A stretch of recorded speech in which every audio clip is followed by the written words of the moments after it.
tazame kwa neema nyingi sisi watumishi wako ambao umeridhika kutuita ili tutekeleze shughuli muhimu za jamhuri hii yetu.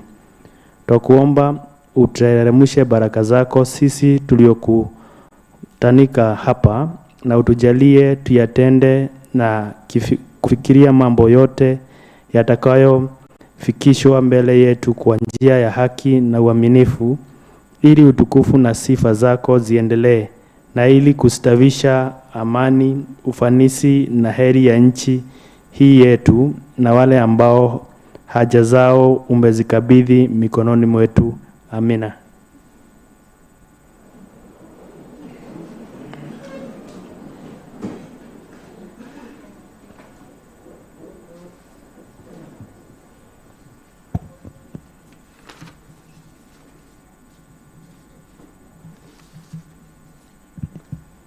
Clerk, next order.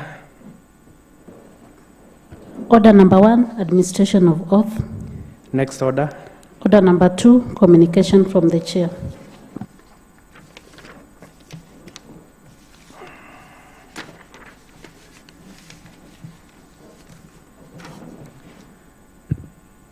Honorable members, I want to take this opportunity to recognize students from Gilgil Girls High School, and if the member from that school who represent that ward is in the house, I can give him or her this opportunity to welcome the students to this assembly. Honorable PM. Is it Honorable PM or Honorable Rose?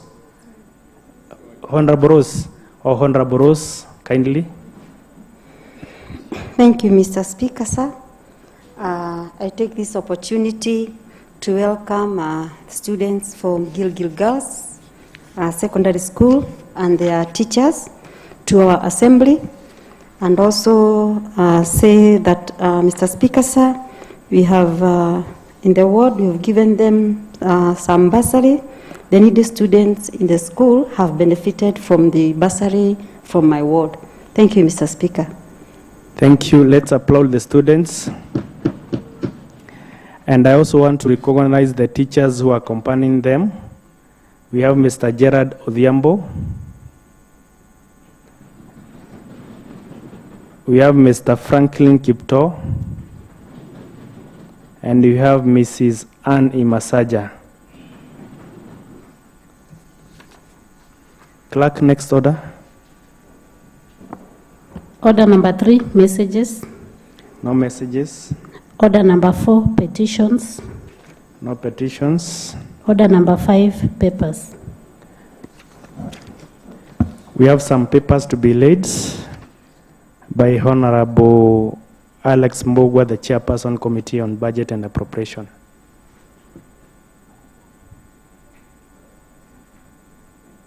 Honorable Alex.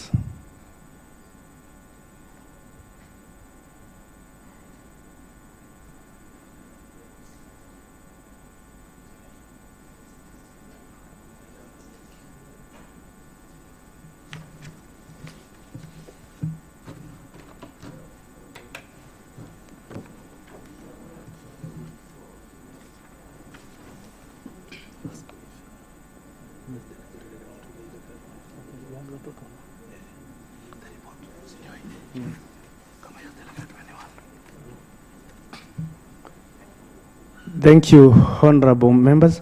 The Vice Chairman.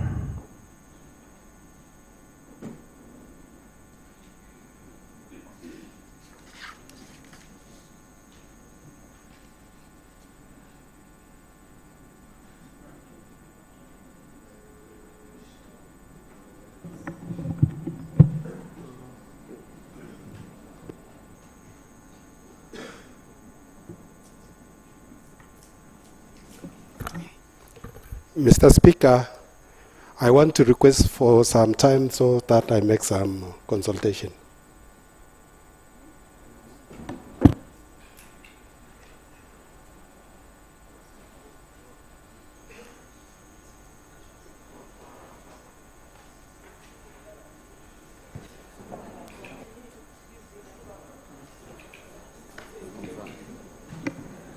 Honorable member, I think I need not to give you time to lay the paper. If you or your committee are not ready, maybe we can proceed to the next order. Clerk, next order. Order number 5, notices of motion. No notices of motions. Order number 7, statements. No statements. Order number 8, the Nakuru County Revenue Allocation Amendment Bill number 2 of 2023, second reading.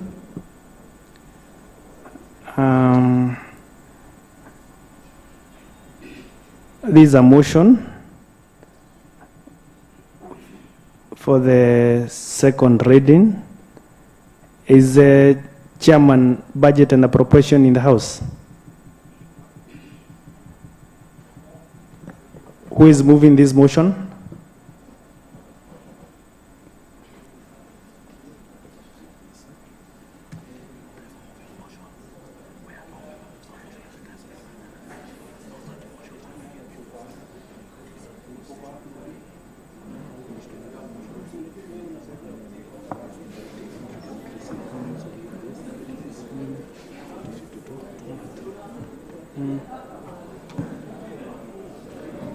Order, members. Honorable Wanjoi. Mr. Speaker, it's unfortunate that the Honorable Chair for Budget is not in the House. And this being a government motion, because us from our side, we don't come up with such kind of a motion.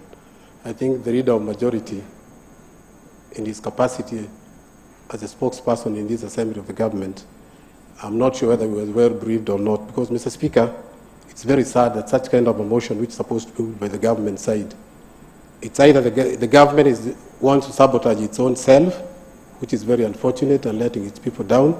So maybe I request maybe the honorable majority, maybe whether he has a response to this. But Mr. Speaker, it's very unfortunate if the government can foot down its own budget, its own motion in this House. And therefore we take a concern and Mr. Speaker, I see the chairman coming. But however, having said that, it's very sad, Mr. Speaker, for such a motion, which is a government motion, to have not been brought of time. And therefore, we request the Honorable Chair, we were discussing you, we were getting saddened that being the Chair for Budget, you come late in the House. And we are not happy as members of the minority side, we are not happy. Mr. Speaker, because he has come, I think now he can defend himself.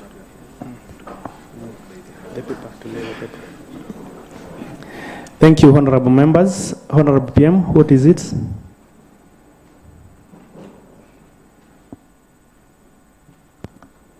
Mr. Speaker, it is unfortunate that the minority leader is trying to accuse the government of trying to sabotage itself. And that position is incorrect because, Mr. Speaker, you understand that man is to error. The chair for budget was a little held in the traffic, and it can happen to anybody. So we would request, with all due respect, that the minority leader withdraws his statement. Thank you, Mr. Speaker. Minority leader. Member for Morindat has mentioned my name. If indeed the government was ready with this motion and the bill they want to bring to the House, they've had the last 3 or 4 weeks to do that.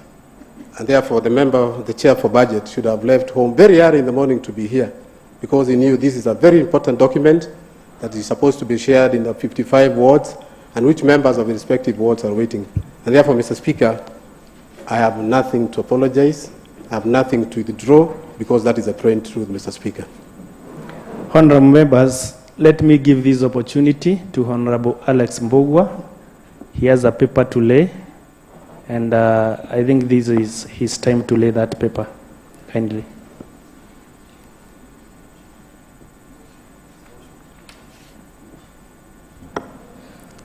Thank you, Mr. Speaker. Mr. Speaker, let me take this opportunity to apologize to the House. I was a little held up in traffic while taking someone to the hospital. So, Mr. Speaker, as a good doctor that I am, I beseech the House to see it fit to forgive me.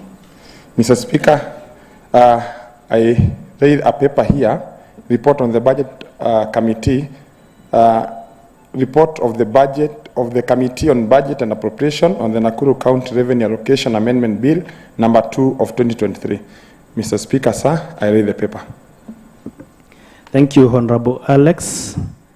It is a report of the Committee on Budget and Appropriation on the Nakuru County Revenue Allocation Amendment Bill number 2 of 2023.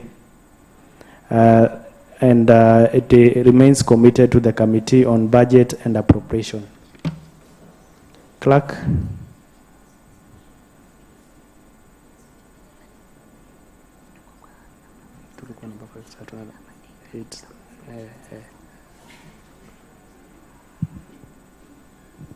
Clerk, next order.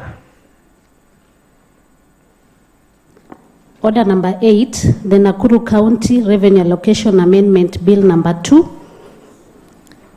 Motion. I invite Honorable Alex Mbogwa to proceed with that motion.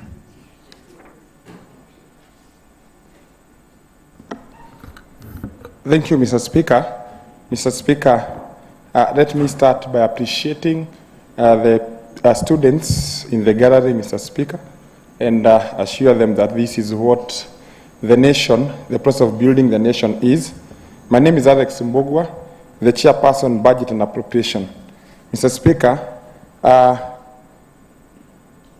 I move a motion that the Nakuru County Revenue Allocation Amendment Bill number 2 of 2023 be read for the second time. And on this purpose, Mr. Speaker, I'd like to lay the merits of this bill. Mr. Speaker, in the year 2018, there is a bill that was tabled within this assembly that brought the entire county into a formula of division of some of these monies that we get. As the chair of the Budget and Appropriation, Mr. Speaker, Nakuru County has an expenditure on development of around 3.6 billion Kenyan shillings, Mr. Speaker. And with this amount, Mr. Speaker, it has been agreed within this floor and this assembly that a formula must be defined. And in the year 2018, this noble house brought a formula, Mr. Speaker, that this money will be shared. The formula was 60% to go to equitable share, 30% to go to population, and 10% to go to the mass or land mass within our boundaries, Mr. Speaker. Mr. Speaker, within that, the population that was termed there was that of 2009. In the year 2019, Mr. Speaker, there was a census and demographic numbers changed within the county, Mr. Speaker. There are some counties, there are some wards within the county and sub-counties, Mr. Speaker, that had a variation. For instance, Mr. Speaker, a ward, some of the wards experienced what we term as rural-urban migration. Others had urban-rural migration. And even the coming census, Mr. Speaker, with the program of the government, like the affordable housing, Mr. Speaker, some of the regions that are not highly populated today, Mr. Speaker, will be very, very highly populated. The makers of this bill, Mr. Speaker, and this act, saw it fit that there be a formula that we always appreciate this. But despite this, Mr. Speaker, we have had issues with the formula that has been used. Mr. Speaker, recently the Committee on Budget, for it to table tomorrow, the county physical strategic paper must consider all the variables that we have within the county. And Mr. Speaker, we found that the gap between the highest awarded ward within this county, Mr. Speaker, is Kaptembo at the moment, Mr. Speaker. It is earning a total of 44 million Kenyan shillings. There is another ward within the environs of Nakuru town, like Randan, Kapkures, we have Shabab, we have others like Biashara ward within Naivasha, we have others like Kabatini, whereby the extremities have been seen, Mr. Speaker, wards getting below 25 million.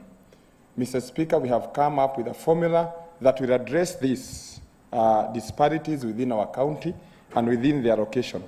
That this financial year, Mr. Speaker, we have 1.65 billion Kenyan shillings, and that amount of money, Mr. Speaker, will be shared using a formula that will enable the least earning ward within Nakuru County to be earning 25 million Kenyan shillings, 25 million Kenyan shillings, Mr. Speaker, and the highest earning ward will be getting a total of 37 million Kenyan shillings, Mr. Speaker.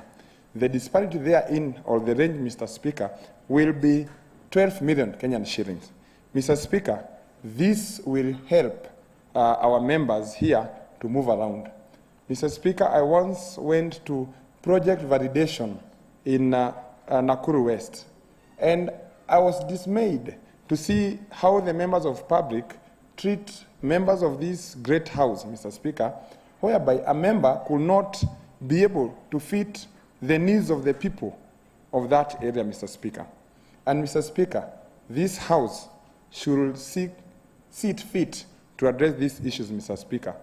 Mr. Speaker, if we don't address these issues today, Mr. Speaker, we shall be living a lie, Mr. Speaker.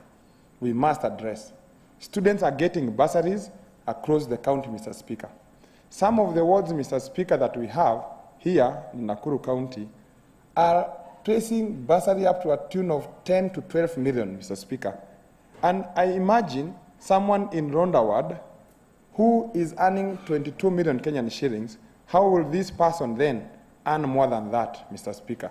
How would this person place bursary or enhance bursary in this kitty, Mr. Speaker? Mr. Speaker, in other counties in this nation, for instance, we go to Meru County, we had an instance, Mr. Speaker, whereby the entire assembly went for an impeachment of a governor, Mr. Speaker, because they're not getting enough resources. Today, Mr. Speaker, Nakuru County, we are blessed that we have a listening governor who has allowed us to implement an act that was passed within this assembly, Mr. Speaker, with all nature and without favor, Mr. Speaker. Mr. Speaker, it will be great loss if we don't equalize this, Mr. Speaker. Mr. Speaker, yesterday morning, we happened to visit His Excellency the President, Mr. Speaker, State House, and he promised that we shall be having an NGCDF Act like when it comes to our funds, Mr. Speaker. That act, Mr. Speaker, today will be even. If that act or that bill is brought within this assembly, Mr. Speaker, it will be even a derogation of what we have as an assembly, Mr. Speaker. For instance, Mr. Speaker, the discussion is we get 40% or less than 40% of the total expenditure on development, Mr. Speaker. That would mean, Mr. Speaker, NGCDF, as it is enacted, NGCDF 2015, Mr. Speaker, we are getting a total of 2% of the total budget national, Mr. Speaker. And it is shared equally among all constituencies, Mr. Speaker. I foresee a time that if such a bill is brought in future, Mr. Speaker, let us as an assembly stand with a formula that each and every member here will feel satisfied, not getting equitably, Mr. Speaker. However, Mr. Speaker, that gap between the highest and the lowest must be decreased, Mr. Speaker. Mr. Speaker, those are my submissions on this, merits and demerits on this, Mr. Speaker. And I will ask Mheshimiwa Kamwana to second, Mr. Speaker. Thank you, Chairman. Honorable Mwangi. Thank you, Mr. Speaker, sir. I'm Honorable John Mwangi, the member for Turi, as well as the member for Budget Committee. I stand here to second the motion, as it has already been laid by the Honorable Chair, with the following facts: that nothing is being cast on the stone, and everything is subject to change. And therefore, as for my opinion, I have a feeling that if we are not going to, Mr. Speaker, if we are not going to adopt the proposed formula, then you are going to find a scenario where some of the wards are going to be disadvantaged. Because I don't see the reason why, whereby we can be having a certain ward, having a total allocation per annum of 22 million, where another ward in the same county is obtaining 46 million, a disparity of 24 million. That one is not acceptable in the real world situation. And therefore, Mr. Speaker, sir, it is my prayer to all the honorable members in this county assembly to accept the proposed change so that we can be able to bring fairness to all the wards, even if they are not going to be equal, so that we can have a balanced development in all the 55 wards in Nakuru County. Thank you, Mr. Speaker, sir. Thank you, Honorable Mwangi Macharia. You've seconded the motion that the Nakuru County Revenue Allocation Amendment Bill number 2 of 2023 be now read a second time. The motion is open for debates.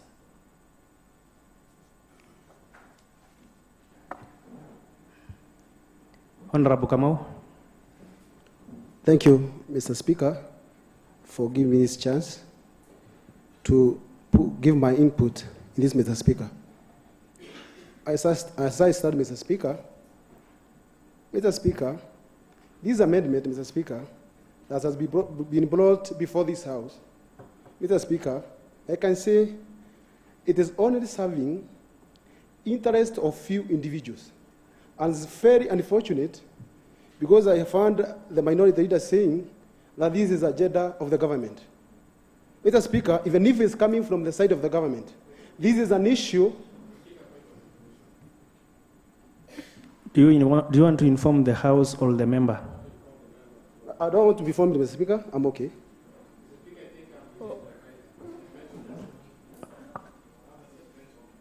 Honorable Kamau, kindly accept to be informed because you've mentioned his name. Mr. Speaker, he says that I mentioned, I talked of an issue when we began here, but however, the information I want to give him is that the debate we have in front here in the House is not benefiting individuals. It is benefiting wards. That is the information I want to give him. We are not discussing personalities in this House. We are not discussing MCAs. We are discussing the residents of our respective wards that brought this assembly. That is the information I want to give, Mr. Speaker. Honorable Kamau, proceed. Thank you, Mr. Speaker. Mr. Speaker, in this House, Mr. Speaker, we have so many committees, Mr. Speaker. But if you look at this debate, Mr. Speaker, or this bill, is emanating from the Committee on Budget Appropriation, Mr. Speaker. Mr. Speaker, if I look, as whatever honorable member is saying, are the wards that are benefiting the Speaker, I can actually say majority of them are members in the Budget Committee, Mr. Speaker. Mr. Speaker, I think every committee here in this House is a branch of this House. They are there to present the whole House, Mr. Speaker. If you look at this 11-year allocation bill, Mr. Speaker, it was used in 2019, it was used in 2020, 2021, 2022, 2023. And now, Mr. Speaker, we are in the financial year 2024, Mr. Speaker. Mr. Speaker, if it has been used for all those years, Mr. Speaker, I don't understand whether if the mover or the people who originated with this amendment, Mr. Speaker, they considered the fact that were considered throughout all those years, Mr. Speaker. Because if you look at the 60, the 30, and the 10, Mr. Speaker, we are talking about equal share. They are not talking about equal share. Mr. Speaker, for example, because we have an equal allocation share of 60, that one equalizes the whole House, Mr. Speaker. Now, when we come to issue to do with the population, it's a big factor and a matter. If you come to issue to do with the size or the radmas, Mr. Speaker, it's not an issue. Because, Mr. Speaker, for example, if I look at like Honorable Kadhano Award, Mr. Speaker, Eburu Baruk, Mr. Speaker, is one of the biggest wards in Nakuru, Mr. Speaker. If you compare his ward, for example, with that of Nesut, for our honorable member who is not here, it's called Honorable Tanui. It's almost 3 times that of Honorable Tanui, Mr. Speaker. Even it's more than 3 times, Mr. Speaker. And now we are in this House, Mr. Speaker, trying to debate and to see that now we are snatching 6 million from our honorable members' ward so that we try to equalize, Mr. Speaker. Mr. Speaker, I have my 4 fingers here, Mr. Speaker, and there are 5 also, Mr. Speaker, and they are not equal because they play a different role, Mr. Speaker. They are mine, but there is no way I can try to equalize them, Mr. Speaker. It's like if I'm saying I want to cut a piece here so that I can add to my smaller finger, Mr. Speaker, so that they can equalize, Mr. Speaker, of which is not practical, Mr. Speaker. Our wards are different. Our wards are very different. If you look at my ward, Mr. Speaker, Mr. Speaker, is the second largest in the county, Mr. Speaker. And now today, somebody somewhere is sitting and coming up with an amendment, I don't know where, from where, Mr. Speaker, he is trying to deny me 5 million, Mr. Speaker. Mr. Speaker, some of these things, Mr. Speaker, we cannot allow them to happen in this era, not even eras to come, Mr. Speaker. So, Mr. Speaker, I stand here, Mr. Speaker, ready to oppose and to say no to this amendment, Mr. Speaker, and I'm saying strongly that I oppose those amendments, Mr. Speaker. Let the status quo remain, Mr. Speaker. Mr. Speaker, and I feel, Mr. Speaker, as we go on, Mr. Speaker, I feel that we need to revisit some of the issues in this House, Mr. Speaker.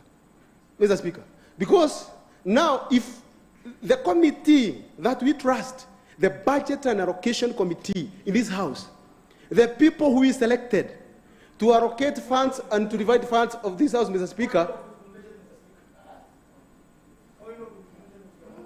Yes, Senior. Mr. Speaker, now I'm tired to be informed, Mr. Speaker. I'm informed enough. Important to note, and I wish to inform the members, some of the members on the budget committee that you are referring to, we are also opposed to this. So it is also wrong for you to insinuate that all the members of the budget committee are in support of this. It's important to note that we discuss on basis of who are the members that have been affected. I'm a member to the budget committee and I'm opposed to this. Honorable Muraya, you are out of order. Honorable Paranga, proceed. I just wanted to inform members. The debate before us is very valid. We have reasons as to why you can oppose or support. And so, members, it's very wrong to assume that all the members of the budget committee are in support to this. That's what I wanted to inform. I'm a member to that committee, and I'm equally affected. Thank you. Thank you for that information. Maybe Honorable Kamau was the one who was on the floor. Kindly, Honorable Kamau, proceeds.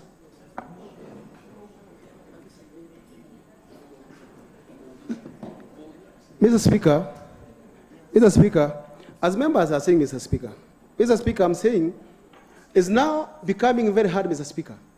If this mistrust can go to that level, Mr. Speaker, where somebody can sit somewhere down, Mr. Speaker, and try to snatch me 5 million, Mr. Speaker, and now going on, Mr. Speaker, and going forward, Mr. Speaker, that I can trust them to do anything for me, Mr. Speaker. I feel that, Mr. Speaker, it's a high time. Now I be in the kitchen, Mr. Speaker. I'm tired. And now I don't want to eat any ready-made food, Mr. Speaker. Mr. Speaker, what we are saying is this. Going on, Mr. Speaker, because the issue is coming to the budget committee, Mr. Speaker, we are saying, Mr. Speaker, if we are given a chance, Mr. Speaker, to amend our starting order, Mr. Speaker, and every elected member of this House to be a member of budget in this House, Mr. Speaker. That is the only solution that can offer solution, a lasting solution to this House, Mr. Speaker. So therefore, Mr. Speaker, let me rest my case and say, Mr. Speaker, I strongly oppose the amendment. Thank you, Mr. Speaker. Thank you, Honorable Muraya.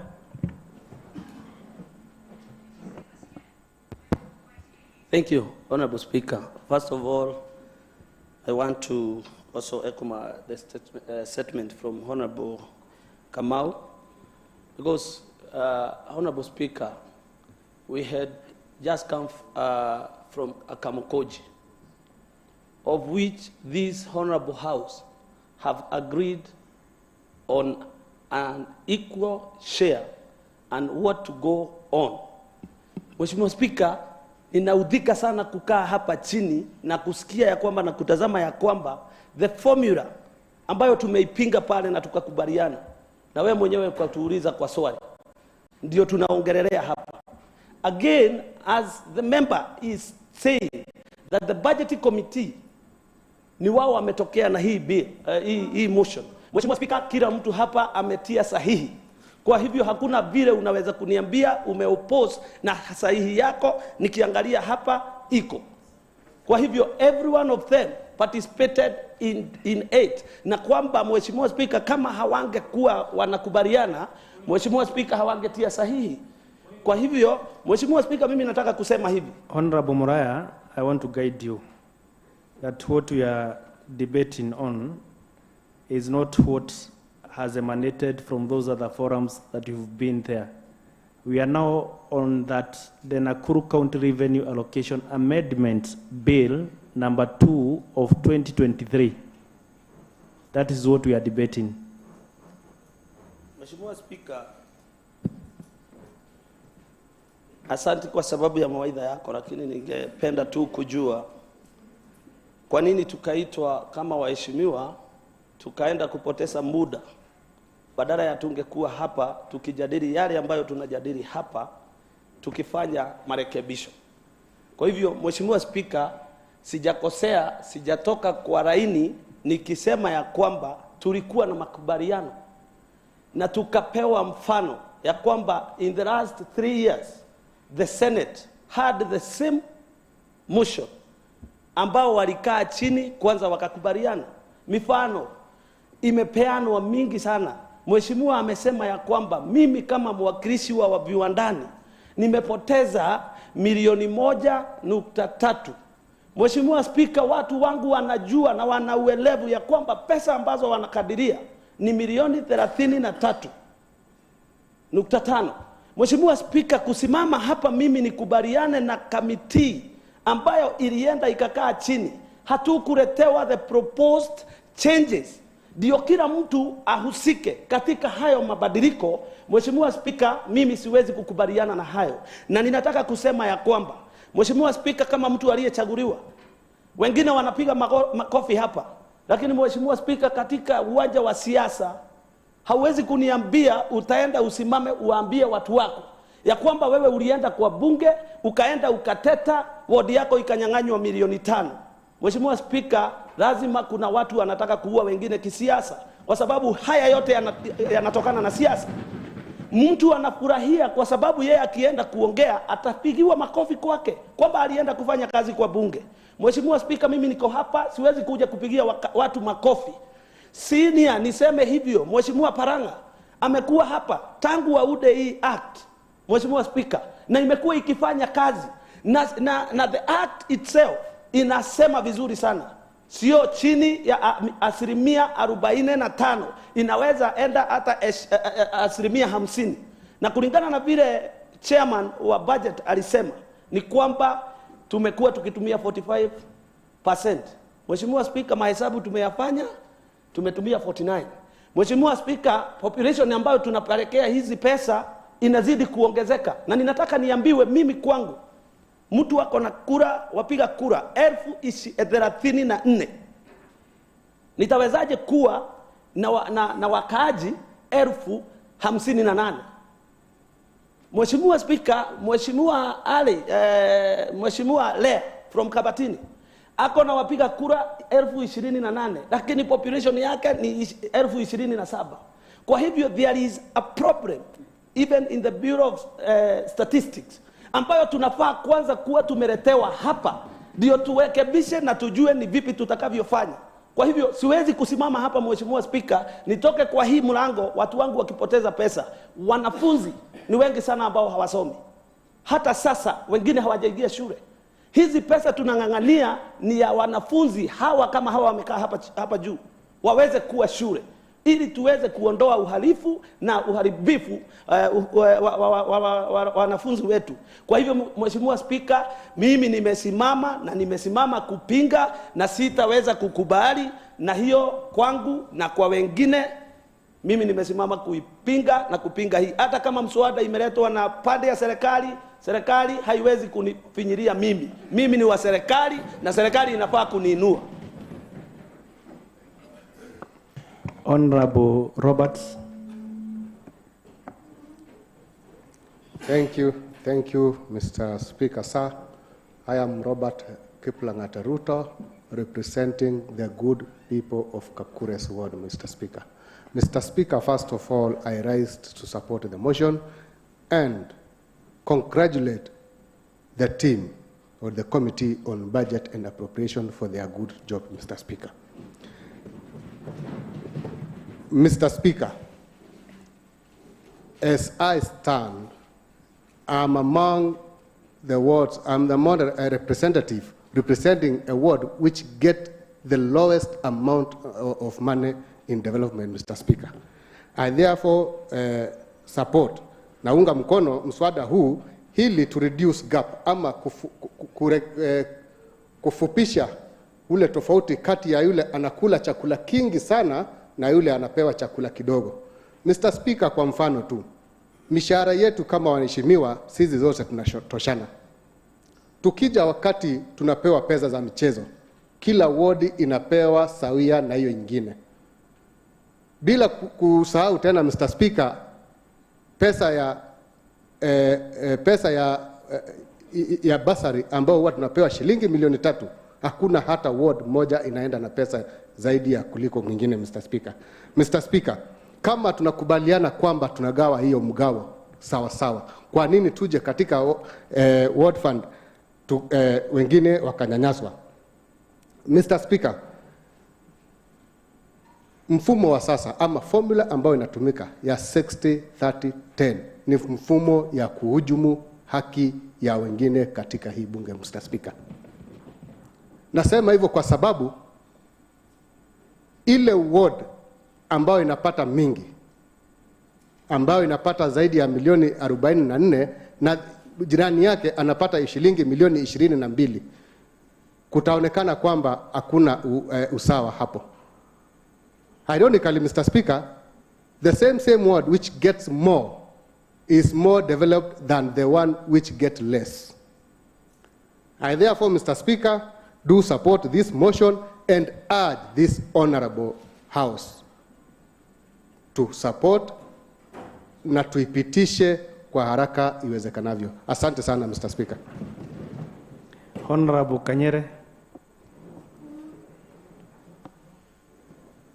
Thank you so much, Mr. Speaker.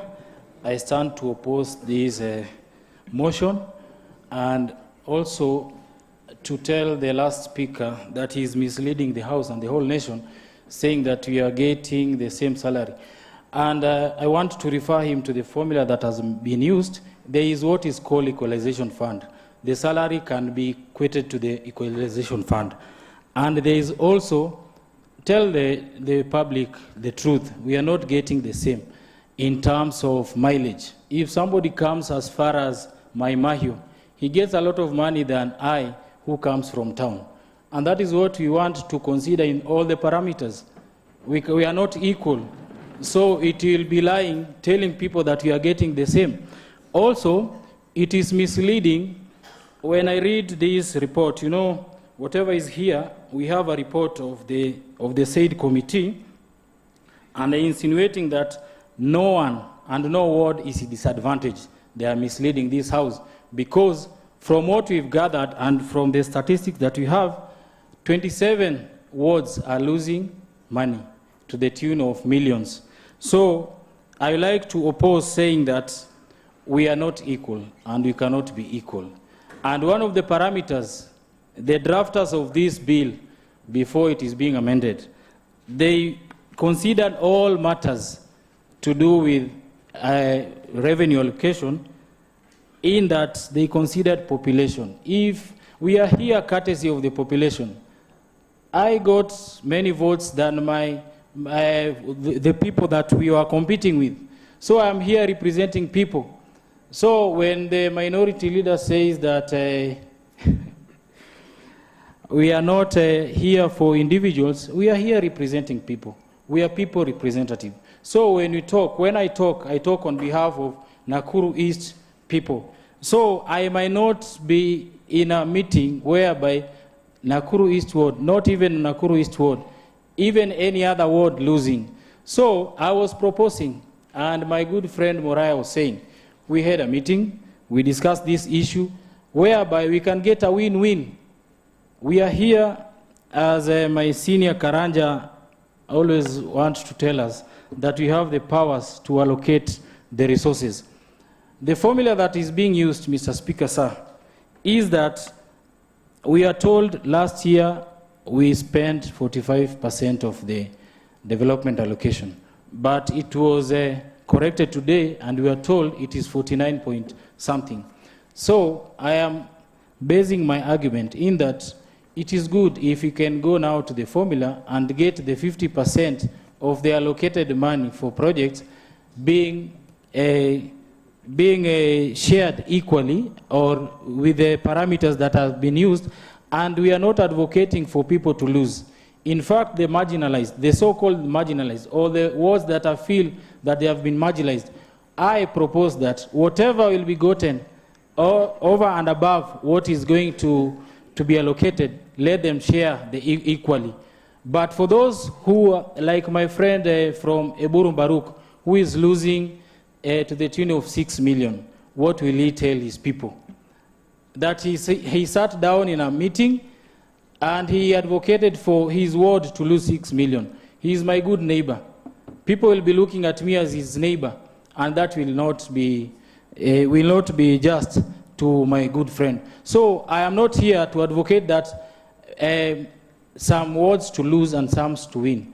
I am an advocate of a win-win situation whereby using these members, we can come up with a formula whereby we'll all walk out of this house being, as we did yesterday, we were promised some things. And I want to say this, Mr. Speaker, sir. Honorable Member, do you want to be informed? Yes, being my senior, I may want to hear from her. Welcome, Rose. I heard my brother talking about removing some money from somewhere and help those maybe who their money are low. We have already the established law about equalization fund, population, and area square. So once the bill passed, there is no way you can tell me that if I have 19 million, there is somewhere you can add me something else. I think we shall follow the equalization fund because all our wards are different and they have different issues. Thank you, Honorable Kanyere. Thank you, my senior. I think you did not get my argument right, but what I was saying is the formula that we are using, we are supposed to get not less than 45% of the allocated money. So I was proposing we move from 49 to 50% so that we can add over and above whatever it's going to be gotten, we add to those people who feel aggrieved or those people who feel marginalized.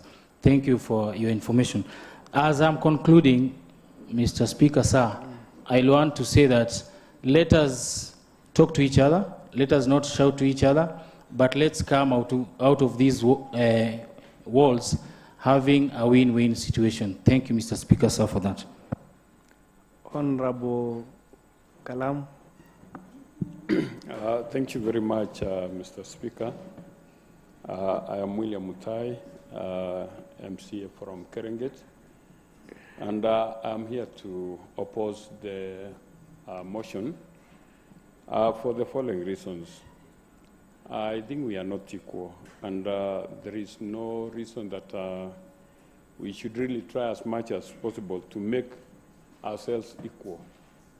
Mheshimiwa Ruto has just talked about reducing the gap so that we can be almost equal, which in this scenario cannot happen. Allow me, Mr. Speaker, to use some statistics. And I'll make some reference to my ward and Barut wards, where my friend Kirui represents. My ward, I have about 6 locations. Barut ward is a ward with 1 location.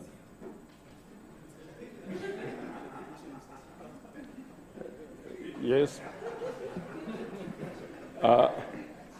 Just 1 location.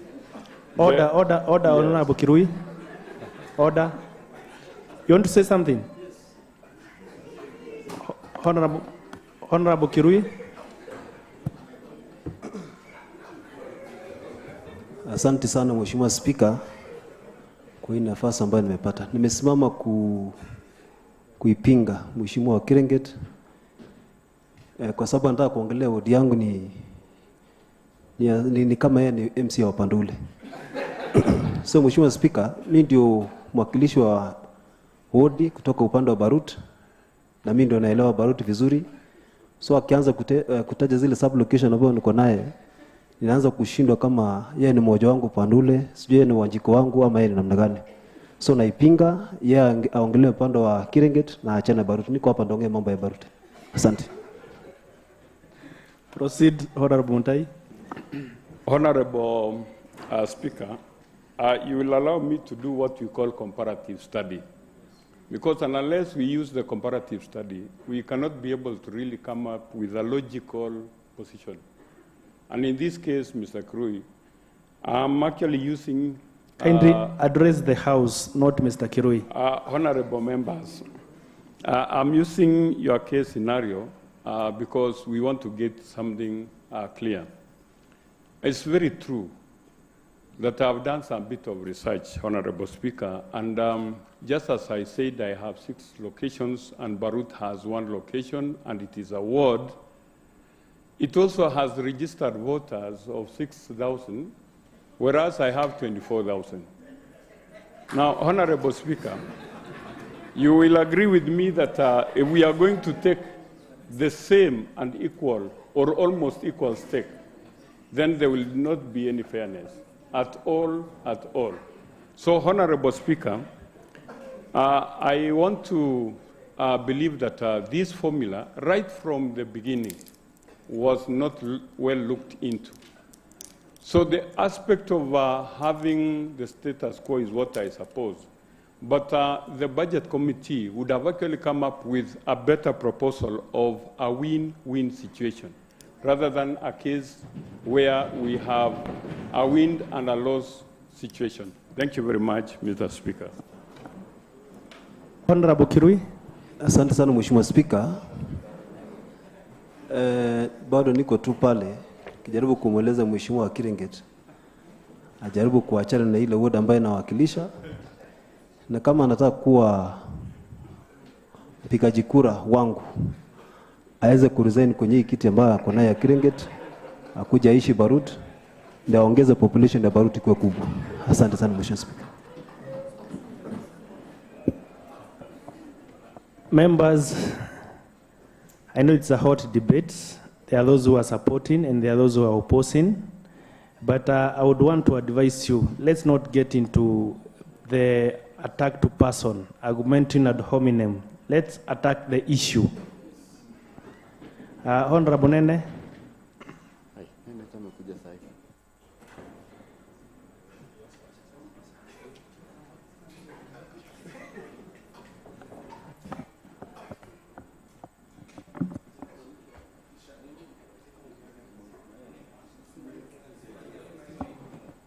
Kindly, Sergeants, assist the Honorable Member. Thank you, Mr. Speaker. I want to join my colleagues who have opposed the bill because it is very retrogressive. Because few members from this House sitting somewhere in a hotel and deciding for others is very bad, Mr. Speaker. Because the amount of money that I am losing is enough to support more than 200 students to get bursaries. Honorable Member, it's good we respect the institutions of the Assembly. You cannot just say that a committee on budget, it's a group of few members who just sat somewhere. Let's get into the discussion, the debate itself, and not let's get away from the debates. Thank you, Mr. Speaker. I am well guided. Mr. Speaker, I was saying that it was very unfair to deduct money from the money allocated to some wards and adding to the other wards in such a time when the population has really grown in some of the wards that money has been deducted.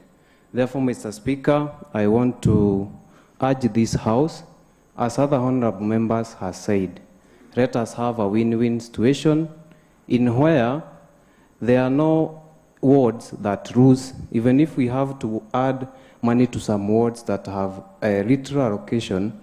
Let us have a win-win situation where some wards do not lose, but let us have a discussion where we can think of some wards with the little allocation. Therefore, Mr. Speaker, I want to oppose the bill in the strongest terms possible. Thank Honorable Bor.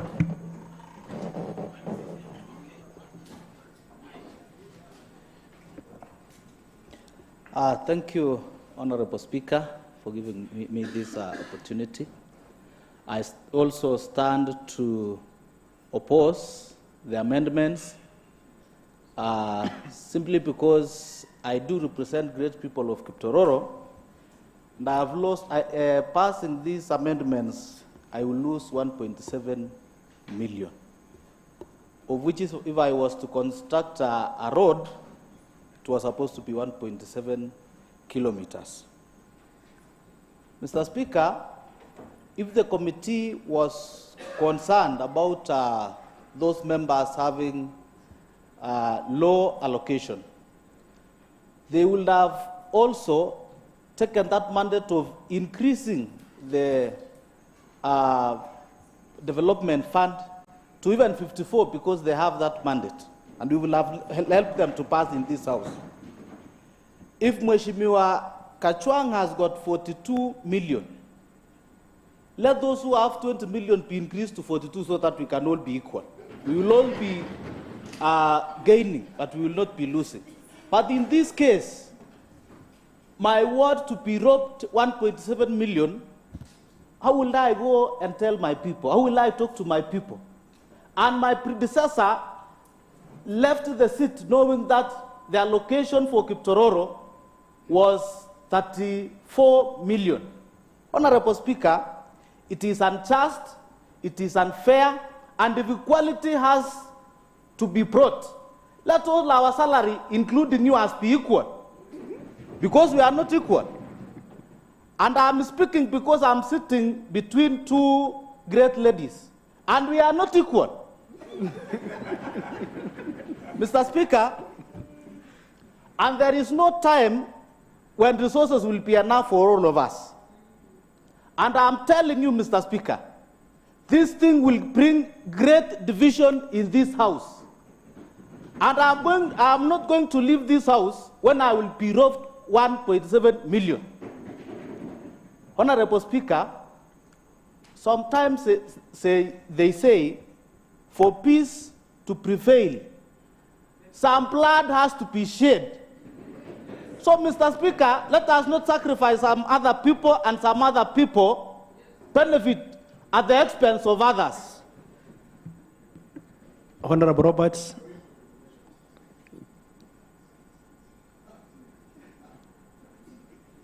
Honorable Mr. Bor. Speaker.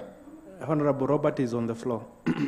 Mr. Speaker, I want Honorable Bor from Kiptororo to withdraw the statement that blood should be shed.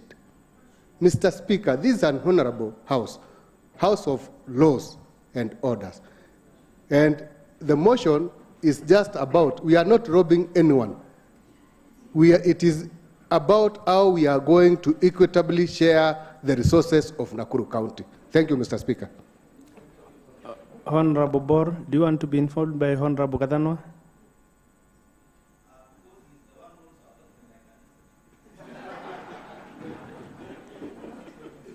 Mr. Speaker, I want to say I don't see anything with using the term as it was used. It is figurative, that is English. When I say I spent sleepless nights, it means the same thing, Mr. Speaker. That is a learned fellow, thank you.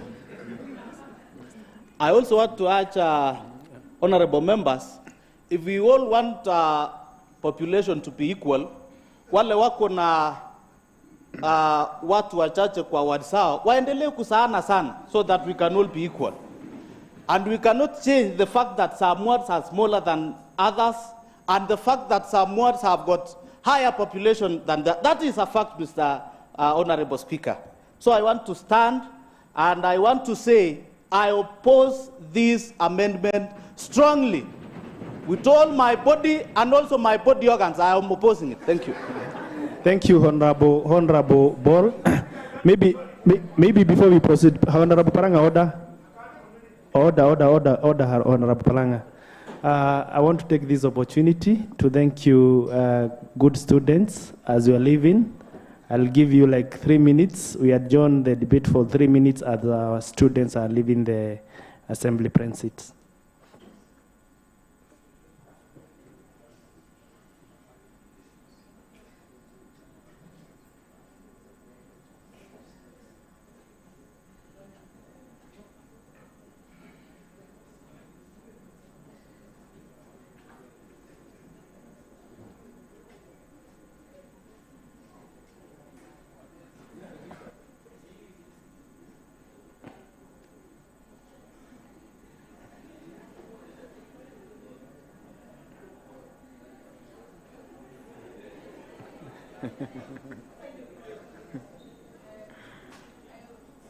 Members, we can proceed with the debates. Who was on the floor? Honorable Adhiai, you are on the floor. Thank you, Mr. Speaker, sir. You see, Paranga, you cannot dictate how this debate will go on, because I had given you another opportunity. And this house has very many members, Honorable Paranga. You cannot just dictate because you are the senior. But now, and you are out of order, Honorable Paranga. But he's a senior member, and we respect him for that. Honorable Adhiai, let's give him at least 1 minute. Honorable Paranga. Mr. Speaker. Thank you, Mr. Speaker. In fact, I'll be very brief. I just wanted to make it clear to you, and just to remind you, that when such an old person like myself, you just a little respect. It doesn't cost anything. Thank you, Mr. Speaker, to have given me this. I want to, before I really give my summary on this, just to kind of share with you members an experience and where we are and where we need to go. I've learned that indeed in this house, we don't love each other. I've learned that in this house, we are enemies of ourselves. I've learned that in this house, some people rejoice when others fall. And that should not be the case. That shouldn't be the case, honorable members. I would love to see a situation where all these honorable members get re-elected in the next regime. We have wasted our time since morning. We went for a deliberation under the chairmanship of the Speaker now. He indulged us through the majority leader. I then regret why were we wasting all that time discussing some things that cannot even hold water. Mr. Speaker, I want to start by this, and I want to quote Honorable Ratok. This is what he said, and I thought that made sense. That all of us have been elected this particular term. When you came in the office, you found some allocation to your ward. True or false?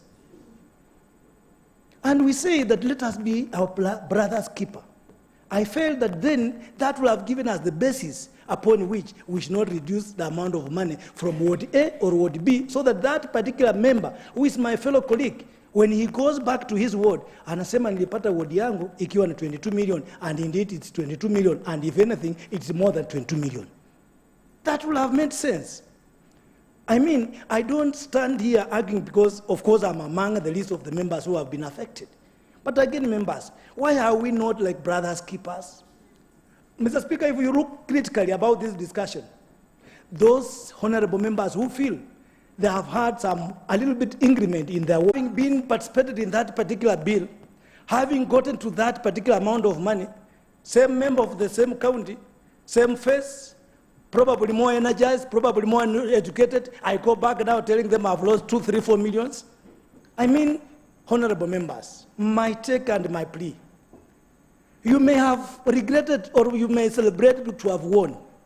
That won or that win may not necessarily replicate or reflect into the wording. My submission, Mr. Speaker, I would have loved us to have a situation where we retreat a little bit. We reflect on what's the ground. We reflect on what is it, so that I don't see my brother Alex, for example, going down to the trench and I'm smiling and laughing that now there he is.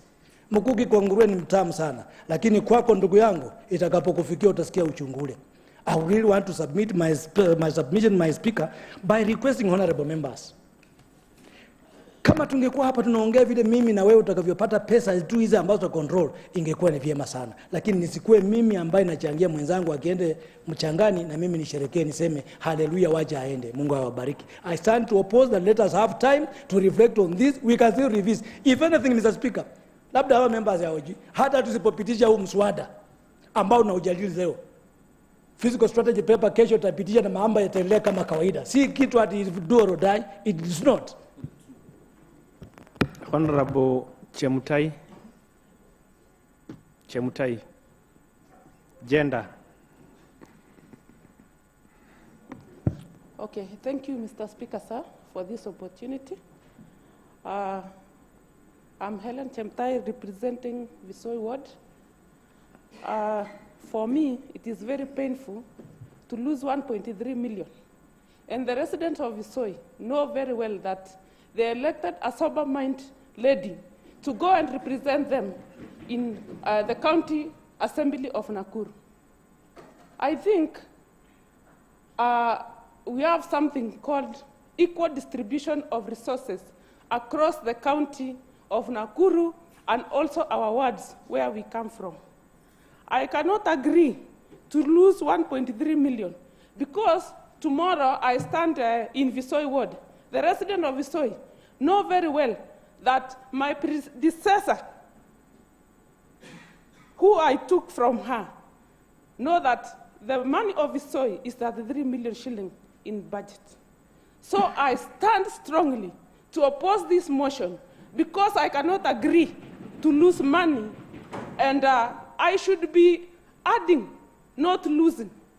Because you know the voters know that we elected somebody who will go and stand firm and come also with a bigger share. Mr. Speaker, let us see win-win situation, because each and every member here want to benefit from each and every member comes here to represent his or her ward. Mr. Speaker, let us look at it very clearly. Let us review and let us assure each other that we shall in a win-win situation. Thank you, Mr. Speaker. Honorable Adhiei, Shabab Wards. Thank you, Mr. Speaker. Mr. Speaker, I rise to support this bill and this motion, simply because before we came to this house, Mr. Speaker, we had a small kamukunji, and we had made an agreement, maybe I call it a gentleman's agreement, and then we had agreed that a small percentage of money will be added to the allocation, and that small percentage, Mr. Speaker, will be given to those members whose allocation is ni kidogo, Mr. Speaker. Lakini Mr. Speaker, pale ikasemekana tena kila mtu atapewa, nikaona kila mtu ameruka akasema anataka hiyo pesa kidogo inatafutwa tena ipatiwe ward zote. That is when I realized, Mr. Speaker, hapo pale hakuna cha one for all and not for one. Pale ni kila mtu atetee watu yake akiwa kivyake. And that is why I'm standing here today. Mimi na support hiyo 3 million, mimi nimepatia watu ya Shabab, ni ya watu ya Shabab. Watu wa Shabab watafurahia sana mimi nikipewa 3 million. Nahurumia sana ndugu yangu kama Gadhanwa hapa. Lakini Mheshimiwa Gadhanwa. Lakini tukiangalia tena kwa Mheshimiwa Gadhanwa pale Emburu Baruk ward, 50% ya Emburu Baruk ni shamba ya huyu mzungu anaitwa nani huyu? Shamba ya huyu mzungu wa Delamere. Sasa Mr. Speaker, hii area pia inatukosea Mr. Speaker. Inafaa tena iangaliwe tena vizuri Mr. Speaker. Ndio hii pesa hata kama inapatiwa hata Honorable Adhiei, do you want to be informed or you want to inform the house? Honorable Gadhanwa. Thank you so much, Mr. Speaker. Mr. Speaker, Emburu Baruk is 696 square kilometers. So Isambu Farm is 100 square kilometers, Eburo Forest is 38 square kilometers, and part of Marura is about 54. If you add all those and reduce from 696, I still have the biggest ward. And we have 24,000 registered voters, and by our recent census, we are over 60,000. Thank you. Thank you for the information. Proceed, Honorable Adhiei. Mr. Speaker, Honorable Gadhano ametuambia kuna 24,000 registered voters. Kama mimi, Mr. Speaker, hata mimi niko na 24,000 kama yeye, Mr. Speaker. Lakini sasa yeye anapatiwa pesa mingi, na hao watu wake wakikuja kwangu watakaa vizuri sana hapo, na mimi niwapange na 22,000. So Mr. Speaker, mimi nasema na support motion, Mr. Speaker. Ipite, tupitishe hii kitu. Wale wenye watakuwa muumia, sitawaambia tu pole bana. Sisi maisha itaendelea, Mr. Speaker. Honorable Lea.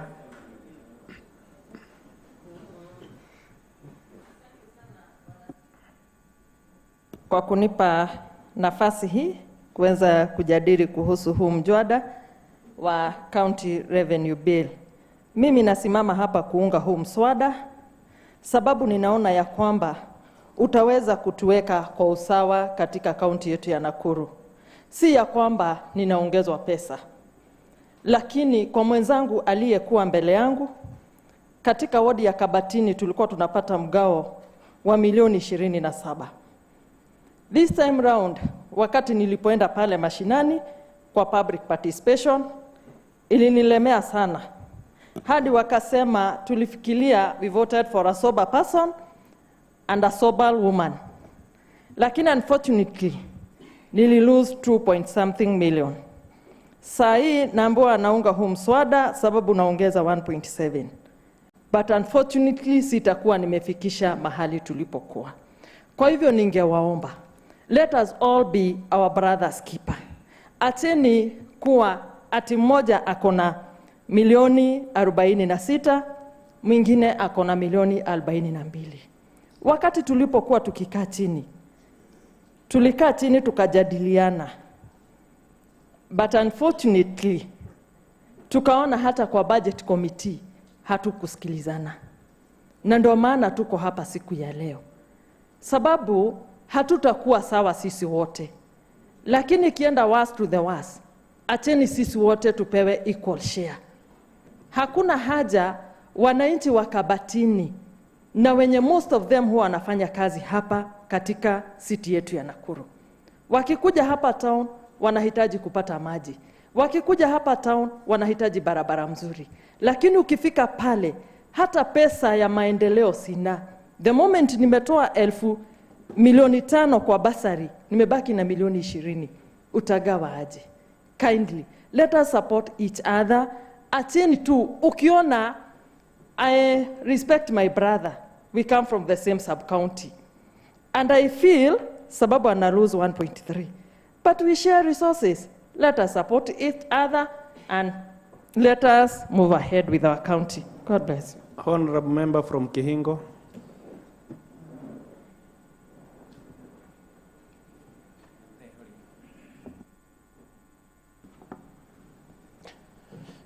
So, Mr. Speaker, thank you for giving me this opportunity. And of course, from the onset, I want to start by saying that I'm supporting this amendment bill. Like 3 months ago, Mr. Speaker, I visited a government institution, that is the Kenya Bureau of Statistics. Because of course I felt there is something terribly wrong that they did to my ward. Of course, when they were counting people, of course they gave my ward a negative variance of 10,000 people. And if they gave a negative variance of 10,000 people, and population is a factor that is considered when we are sharing these resources, therefore I feel that Kenya Bureau of Statistics did a very big mistake. And of course, they agreed. And they said they are going to correct the anomaly. They did. But of course, I cannot come here as the representative of those people to come and see to it that there is no equity in this house. So my people from Kihingo are not going to be messed up by somebody in an institution. So therefore, I want to commend this Committee of Budget for the formula they came up with to try and bring equity. Negative variance of 10,000 people, it means that there are services that these people are denied simply because of a mistake that was done by somebody somewhere. And anything that is trying to, of course, increase the allocation to my people, I'm for it. And that is the reason as to why I'm standing before this Honorable House, Mr. Speaker, to say that I support this motion. You see, they are saying, you see,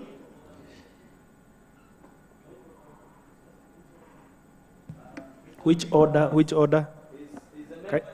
Kindly quote the order. Honorable Muraya. Honorable Muraya, we respect you, but you have to quote, you are on a point of order. Just quote that order.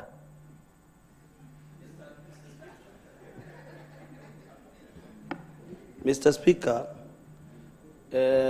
with all due respect, I was asking whether the member is in order, or are we following the statistics from his ward so that we can all be equal and we can all support the motion? Is he in order, saying that when he went and visited the Bureau of Statistics and get that there were mistakes? Honorable Muraya, you are out of order, because when you are standing, you said you are standing on a point of order. And I wanted you to tell us which order. You know, these are these are House of Rules. Yes? Point of information. Mr. Speaker, I'm equally perplexed, just like my colleague here, that a member is standing on the floor of the House and saying that there were errors during census. And he has confirmed that, and they have agreed that there was a mistake. Honorable Kajong, you know, you've interjected an argument, a contribution from Honorable Kamau, and he also has a right to I am giving an information, Mr. Speaker. That's just a background. Honorable Kamau, do you want to be informed? Thank you. Because, proceed. And of course, I'm going to give my facts. The reason as to why, of course, I'm supporting this amendment bill. No, previously, my predecessor, Honorable George Kiere, when he was there, because those factors were used.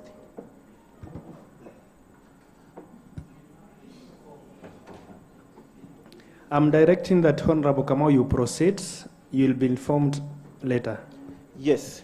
So, Mr. Speaker, let me finish by saying this.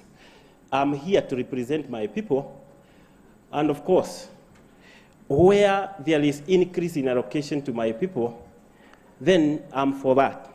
And that is why I'm saying I'm standing here, of course, to support this motion. Thank you. Honorable Jane? Yeah, thank you, Mr. Speaker, sir, for this great opportunity in this House to look at this motion, which I vehemently oppose. And as one of our seniors usually put it, some things can be very myopic and very melancholic. Simply because we made a system that was evaluated, looked into, and people decided that a ward should be allocated a certain amount. The parameters being applied to us right now are unclear and not actually, they are not given to us the way we honorable members should be receiving this information. Somebody is moving us round in circles. One, the parameter of the census. Why can't this honorable House just put down a paper and tell me, Maela, this is your census? But because somebody just wanted us to twist us and force us to help those people with very little allocation. And I'm very sorry for every MCA whose allocation is below par. I'm very sorry for that. But please excuse us also, because we cannot allow this house not to use other formulas. And we have other alternatives, Mr. Speaker. Sir, one. Honorable Member, yes. I want to direct as follows. The deliberations that we are discussing, the bill that we are discussing, is not a product of one person. It is a product of a committee. So when you are addressing, you should not address the chair. We should separate the chair from the institution of the committee. Well, proceed, Mr. Speaker. I was saying the parameters that were applied, one of them was census. And the census for the people of Maela, who I don't want to quote anybody else because I don't want to be more informed. I have not seen it in this house. And if they went to the Bureau of Statistics and came with a number that is the population of Maela, it should also be an open issue presented here so that I can understand. When I look at the populations that people are claiming were not correct, how do we know that every other census figure was correct? People are claiming here that they went to the National Bureau of Statistics. Can we please withdraw this motion and allow us to go visit our own bureaus of statistics and collect?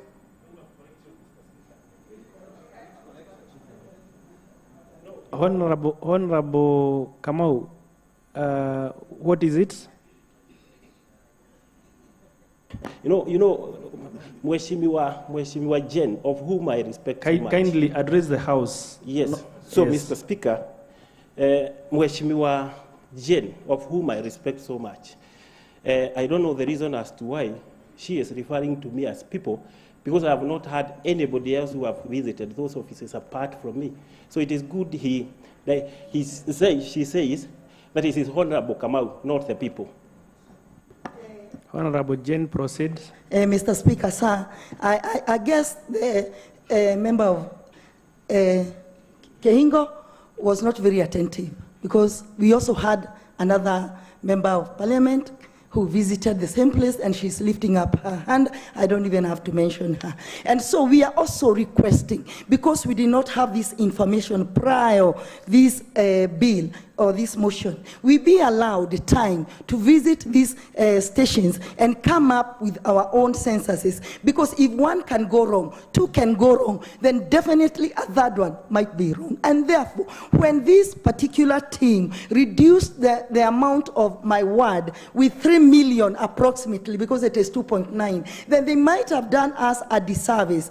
Please, Mr. Speaker, sir, I don't also believe that the parameter they used on population is correct. And because of that, please, I oppose this motion. I request for its withdrawal, and let us all agree that as they visited the Bureau of Statistics, they allow the representative of Maela Ward to also visit the same offices, and maybe I'll come up with a figure that will allow them to increase me 2 more million instead of reducing my allocation. Therefore, even with all due respect, and even as some of our seniors are insinuating, it is very unfortunate that we are celebrating when Maela Ward, everybody knows that Maela Ward is very vast. Mine doesn't have any muzungu with any acreage, and every part of that ward has a road, and the road therefore cover an area of 427 square kilometer. And here you are from, okay, 27 and 32, where you are taking me, the difference is about 4 million. Why are you doing that? You should be increasing me like 10 million. Those who know my ward and understand that we need more services. And my voter, the registered voters of Maela Ward are 18,000. Multiply that by 3, because that is what is tentatively done when you are looking at the population. You are talking about almost 40,000. Is that what we have in the Kenya Bureau of Statistics? I don't believe that is what you have. And the person who did this work, the chairman of budget, please kindly, because you know I respect you, and I know that you know that I do that, give me the figure that you used for my ward as the population of Maela Ward. If you don't do that, let us withdraw this motion. And Mr. Speaker, sir, because I know you are a good man, allow us time, because we are not in a hurry. We are not even nearing elections. We need like 3 more weeks so that we can look at our census, we look at our figures, and we'll come back here. And if the status quo remain, we'll be even more happier. If you consider to increase the allocation from 1.65 billion to something else, we'll also celebrate. So please don't force us to go this direction, because this is what we are being done in this house. Some of us are so down, tumeinama sana when we look at these figures. I don't know what my former MCA will do. Right now, those who are reading all over the newspaper, he's all over me. Now again, I go down with figures that have been reduced. Some will be calling him right now, telling him this person you chose here doesn't even know what she's doing. She's just running after me. Anyway, Mr. Speaker, sir, please, I don't want us to approve this, and on my side, I oppose. Thank you, Mr. Speaker, sir. Thank you, Honorable Jane. And you know you have a responsibility after this. So you know I'll put the question. Now that's when you'll play your role.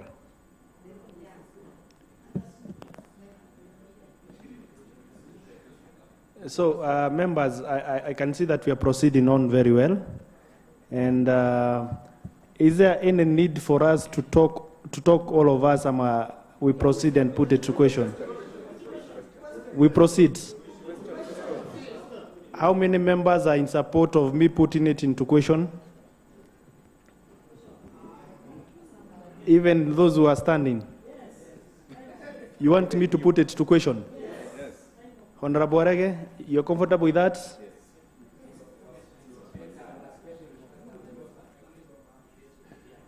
You know, we cannot go on that direction, but at the same time, we cannot spend the whole night here repeating ourselves. So members, I wanted to guide the House that at least I can give like 2 members, 1 member. I give like 2 members, or 1 who is supporting and 1 who is opposing. Then from there, I'll give it to the chairman to give his final remarks before I put it to question. So on this side, who are those who are supporting? From those who are in support. Mr. Speaker. Yes. It is only fair that you do not classify members as those who support or those who don't. So they've raised their hands, and I can read between the lines. So on this side, let me give it to Honorable Isabella. Then from the other side, I'll give it to Rotok as we summarize. Honorable Isabella. Thank you. Thank you, Mr. Speaker, sir. I'm Isabella Makori, representing good people of Subukia. I'm standing to support this motion. As we consider many parameters, like population, we must also put into consideration vastness and the nature of wards. Mr. Speaker, sir, some wards which we come from rural areas, our areas, even infrastructure, is a problem. While those people come from urban areas, most of their roads are tarmac. When in Subukia I need a dozer, they are good to go with their roads. When people who come from municipality have water bodies, in Subukia I need like 10 boreholes. When people in town have streetlights, my people are full of darkness. So we must consider a lot of things. When I'm added 900, it also assists my people with something else. Even if we discuss from today, even like 3 weeks to come, some will lose, some will gain. When people from the CBD have municipality funds, World Bank, in my area, I don't have such. So regardless, we are saying of population, we must consider other things. My people need clean water, they need infrastructure, street lights, and others. Mr. Speaker, when we divide sport fund, PWD fund, bursary, we get all the same allocation. If we cannot support this bill today, my proposal is we can do equal share as we do others. Thank you, Mr. Speaker, sir. Thank you. Honorable Brotok. Asante sana Bwana Spika kwa kunipatia hii fursa. Yangu kwanza kabisa ni kupinga huu mswada kwa sababu swali ambalo liko katika mawazo yetu ni kwamba kule mashinani wananchi wanajua kwamba mheshimiwa bajeti yule mheshimiwa aliyetutangulia aliacha kiwango fulani ya budget. Hivi sasa sisi wengine tumekuja na tumepunguza, na wengine pia wamepata nafasi ya kuongezewa hizo fedha. Bwana Spika, kwanza kabisa hiyo ni kutuangusha pale mashinani na itatupatia vita kali na wananchi. Jambo lingine Bwana Spika, ningependa kusema ya kwamba ninaamini hiyo ceiling ambayo tumepewa hatujaifikia kwa kupatia hiyo mgao. Hapo awali mheshimiwa wa Mariamu alisema kwamba tumepatiwa kisu ya kukata keki. Badala ya kusema Bwana Spika wengine waongezewe, wengine wapunguziwe, mbona tusiongezewe hata hiyo 50%, ifike hata 52%, ili sisi wote kwa hii nyumba tutakuwa tumepata nini? Mgao ambao ni sawa na imeongezeka. Nikimalizia Bwana Spika, ningependa tu kwa hiyo dakika moja imebaki, nimpatie mheshimiwa Gathanu amalizie hiyo dakika moja yangu. Asante. That's not in order, honorable member. Honorable Talk, I think you should be fair to me. Sure. Now that it's me who is chairing the House. Yes. Honorable members, maybe before we give it a summary, I would want to invite our majority leader to share with us his sentiments. Asante sana. Thank you so much, our speaker. And I've been sitting here passionately following up on the debate on those for and also those against. Mr. Speaker, the subject before this House today is actually on sharing the resources that we have for this great county and the great people who voted us in, expecting us to go and deliver the services. The motion, Mr. Speaker, has been very, very emotive. And as a leader of the House, when we sensed the division that the motion is taking and the directions, together with the leadership, we thought we could have what we call a win-win type of situation. Mr. Speaker, before this motion was brought to this House, we've been sharing resources. At least we are now, there's one that we found that was ongoing when we came in. And for the past 1 year, we ourselves did one. We did a budget for a financial year. And Mr. Speaker, I never had a lot of noise. When this motion has come in, it has become an eye-opener. And now is the time that we recognize and realize there are people who are losing, there are others who are gaining, there are others who receive little, and there are others who receive more. To be honest, Mr. Speaker, there is no time that resources can actually be adequate. No matter what we do, it will never be enough for all of us. But what we try to do is to ensure that at least we get some share, some equitability that can be able to supplement the load which we carry. Because it's true, we said, we are not all carrying the same load, yes. But at least even in your own small load, you are also helped and assisted to be able to perform your functions, because leadership and development is all about resources.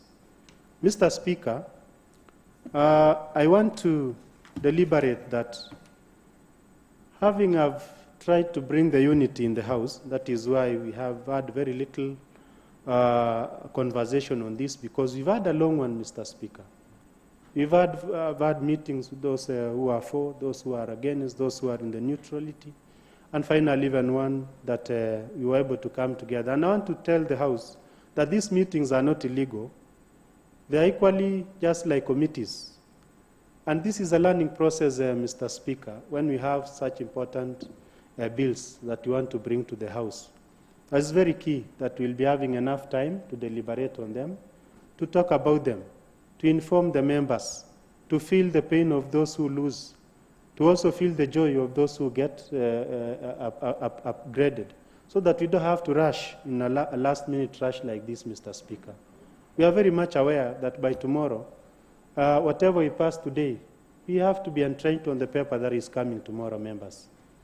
And whatever happens, it has to continue, because there is a time frame, and it's good that you all get informed. So, Mr. Speaker, I wanted to inform the members, even the committees, and I just want to echo the sentiments of you, our Speaker, that let us not personalize issues. But when a mistake comes, we should be able to sit and speak to each other, not to shout at each other, and we are able to agree, discuss and agree. Mr. Speaker, as the leader of the House, some moments on this issue and the debates that have been going on is good. We have ventilated. We sat and we were able to agree.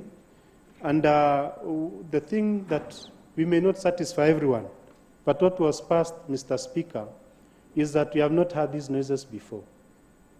So if we may be able to retrieve back to maybe where we used to be, to avoid a lot of noises, that one, Mr. Speaker, will bring the unity of this House. As a leader, I love to lead a House that is united. And as I say, I feel for those who felt they're slightly lower. Also, the other solution is on those who have been affected by statistics, Mr. Speaker. This is a House that has the ability to go for a fact-finding mission. Whatever the figures of statistics that were given, human is to error. Maybe there could be a mistake somewhere. And I want to be very fair to those who are affected by statistics and request that the House and even the committee which is going to implement this rule, before they do the implementation, that they give the true situation. If there was an error in terms of statistics, as my brother there has alluded, it should be corrected so that he can get the real share that reflects the number of people that is leading, he or she is leading in their various wards. So, Mr. Speaker, I want to give my submission that I appreciate the various sharing, and we appreciate the various caucusing. We appreciate what the committees have done, but to be fair on all of us, if we may not quarrel and fight, my position as the MCA of Masop Ward, where maybe I would have been gaining or losing, that we go back to where we are, and then we also remember that very soon, whatever formula we are applying today, if God helps the assemblies of this country and the President implements what he had told us yesterday, the formulas that we have put in a month or two, because I think we have like 2 or 3 months, it will still have to be reviewed, because we talked about a ward fund, which will come with a formula. So instead of killing each other and not feeling for each other, I pray that this House become patient.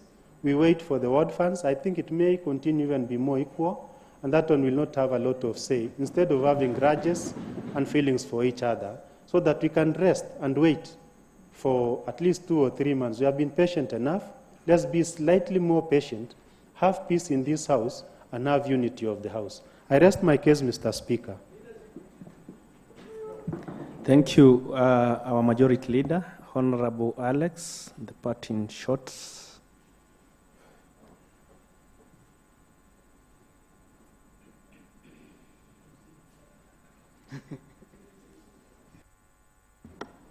Mr. Speaker, thank you very much, and the Honorable House.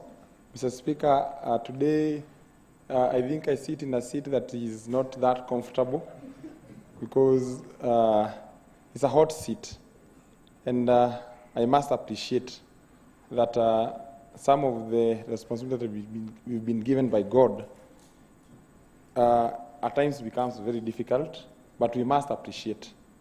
You know, Mr. Speaker, devoid of emotions and everything, when I look at some of the members almost crying within the assembly, others defending it passionately, Mr. Speaker, behind the closed doors, the clerks within the assembly are also trying to change the formulas, give us various formulas, Mr. Speaker. Mr. Speaker, even if we went for division or even a vote or shouting and fighting, Mr. Speaker, we'll just be hurting each other. Because what we have here, Mr. Speaker, is an assembly. And as many will say, Mr. Speaker, I wouldn't want to hurt anyone's emotions. Mr. Speaker, after the Kamukunji, I think I faced one of the clerks, and I asked the clerk that, what direction do we take from the legal officers, Mr. Speaker? And because I would love the unity of this House, and I know the repercussion of this. When I'm seated next to Moriah, and in the evening we shall be doing something together somewhere, and he's losing, and Mheshimiwa Paranga there, a guy who has participated so much in my life, and he's losing. But also when I look at Rhea, she's almost down crying. When I look at Kapkures there, he's defending until English is out of his mouth, Mr. Speaker. I'm out of words, Mr. Speaker.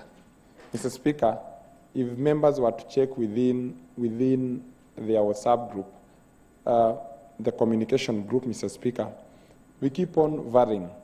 We keep on sending a formula that we feel can favor someone, Mr. Speaker. You're also in the same WhatsApp group, Mr. Speaker, because I feel I wouldn't want us to move in the position of voting, because I know that is the position that many or most of the members here who have not spoken would have to go to, Mr. Speaker. That one would have left a divided House, Mr. Speaker. If members found that agreeable, Mr. Speaker, whereby the variation, Mr. Speaker, within what we have, though I've been directed that that one can only be effected during the third reading, Mr. Speaker, whereby we have a formula during the committee of the whole House, whereby, Mr. Speaker, when we have one of 68, 68% and 27% and 5%, it will favor both those who have population, those who have the equal share will also go up, so that we try to uplift each other, Mr. Speaker. And during the committee of the whole, Mr. Speaker, I think then we can move some of the small or minute changes, Mr. Speaker, that can affect or attribute to each other. There are members who have spoken passionately, Mr. Speaker, but honestly, Mr. Speaker, we must also be honest with ourselves. When Kapkures is crying to be increased some money, Mr. Speaker, he's getting 22 million, Mr. Speaker. And I would want to address it to one of the honorable members, Mr. Speaker. Let me give a comparison of Kapkures and Maimahiu, Mr. Speaker. In Maimahiu, Mr. Speaker, where Kapkures gets nothing from the HQ, Mr. Speaker, in Maimahiu right now, Mr. Speaker, we have a project. He's getting 41 million, Mr. Speaker. We also add another 42 million for the hospital, Mr. Speaker, within the same ward, Mr. Speaker. So, Mr. Speaker, with that, Mr. Speaker, thank you, Mr. Speaker, but that is the reality that as the budget here I have, and I see it, and I must address it, Mr. Speaker. It is the reality, and we must save each other in some of these situations, Mr. Speaker. Thank you, Mr. Speaker.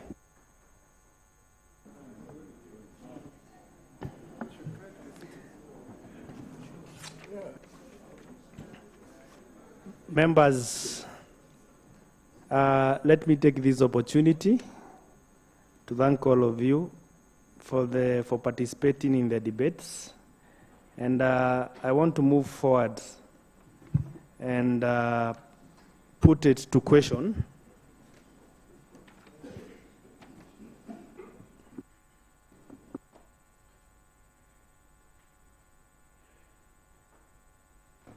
Members, you are ready? Are you ready for the question? Wadhia, you what's up?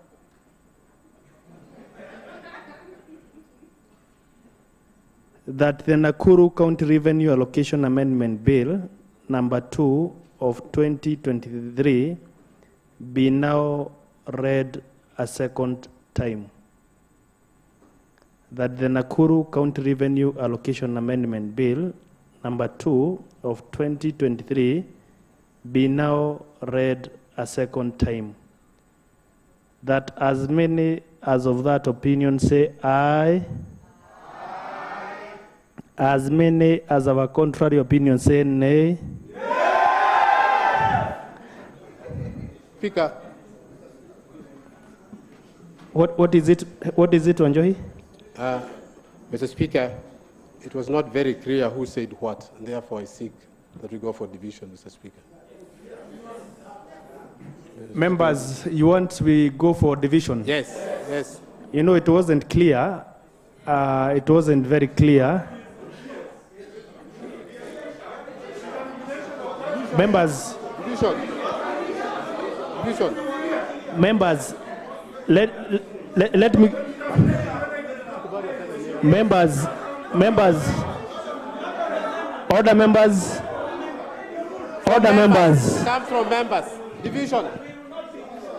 Order members. It's not a question of intimidation.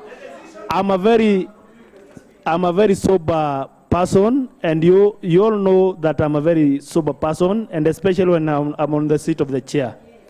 It wasn't very clear whether it was the ayes or the nays, and it will not break any bone if you go to division. It will not break any bone. So I want to be guided.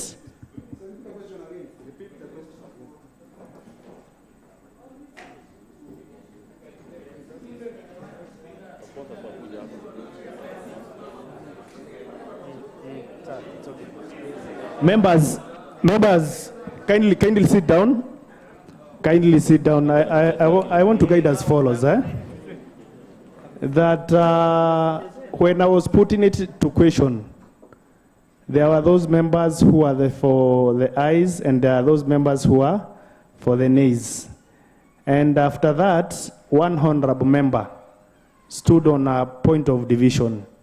And I want to take you back to the standing order, because this is a house of rules and procedures.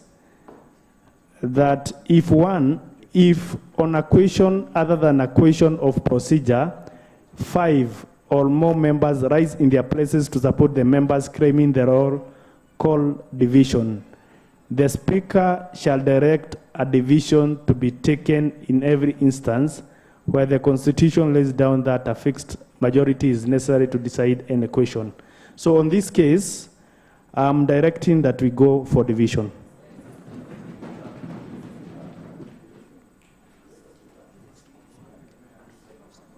Mr. Speaker.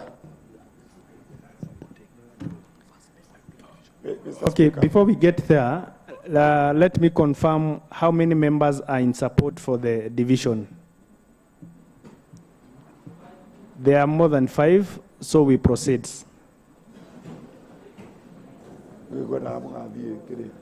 Honorable Karanja? Mr. Speaker, thank you for that opportunity, although belated. Honorable Karanja, you are not in order. Your sentiments, you would have bring them earlier. You see order, Honorable Karanja. Taken, Mr. Speaker. You can introduce. Sergeant Atam, kindly assist us. You can ring the bell for 5 minutes. You go for that for division. And after the 5 minutes, the door will be closed. After the 5 minutes, the door will be closed. So I'm directing the Sergeant Atam to ring the bell for 5 minutes. Then from there, the door will be closed. Waja tukawane hapa. Nyumba waje pasuke.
who will represent those who are not in support of the bill, of the second reading.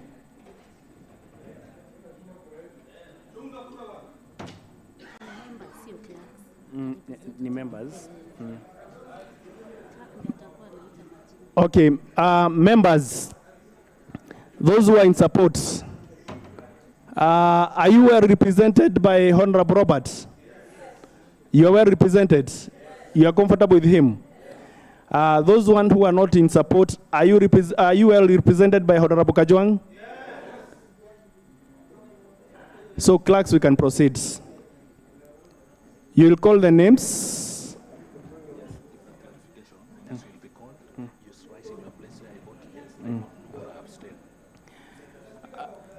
Yes. And you remember before you do the clarification, I had ordered for something, but I forgive you. I had not even heard. I just wanted to seek your indulgence because we are yet to vote about the ward allocations to our respective wards. By this I want to mean, and I remember this at some point in the Senate, it was also an issue as to whether nominated has a vote to cast or not. I think it is important that you clarify because we are discussing about the wards or the funds within the wards. I think it is important to clarify so that we know how we can also lobby them whichever side or if they are not voters.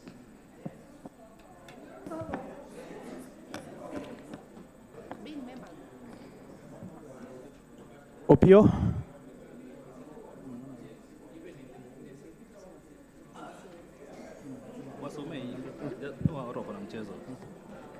Unless the constitution arising, it shall be decided by majority of members of the assembly present and voting. There's nothing about nominated.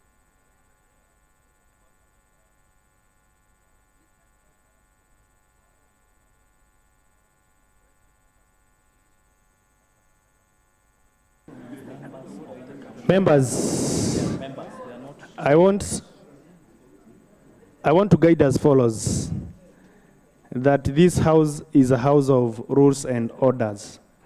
And from our standing order number 70, clause number 1, it states as follows, that unless otherwise provided under the Constitution, a question arising in the Assembly shall be decided by a majority of the members in the Assembly, present and voting. Present and voting. So there is no issue of whether you are elected or whether you are nominated. So members will proceed. Clerk, guide us on that.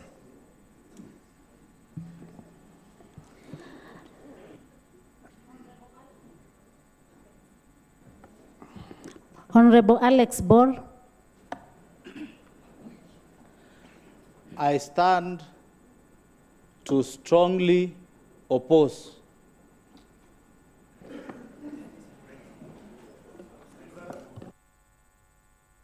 Honorable members, it's either you are for a yes, a no, or you are abstaining. The rest of the literature, we can do away with it at this juncture.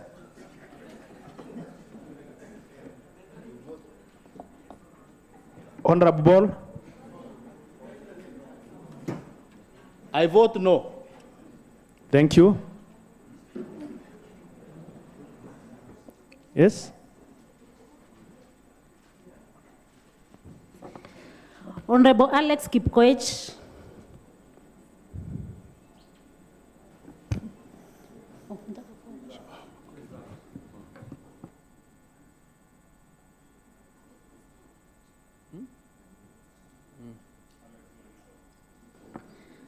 Alex Ndungu Mbugwa. I vote yes.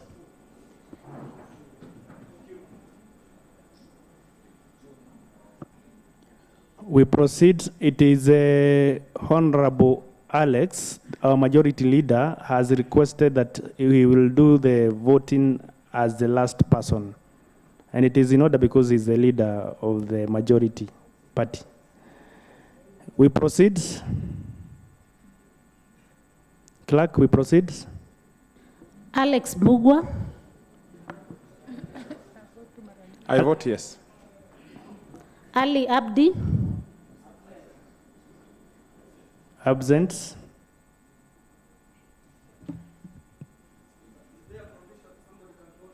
No. No. Okay, what? No, he has just voted once. No, he has just voted once. I was confirming that. Clerk, next member. Ann Ngite. Ann Ngite. She's absent. Ann Wamaitha. Ann Ngite has not voted.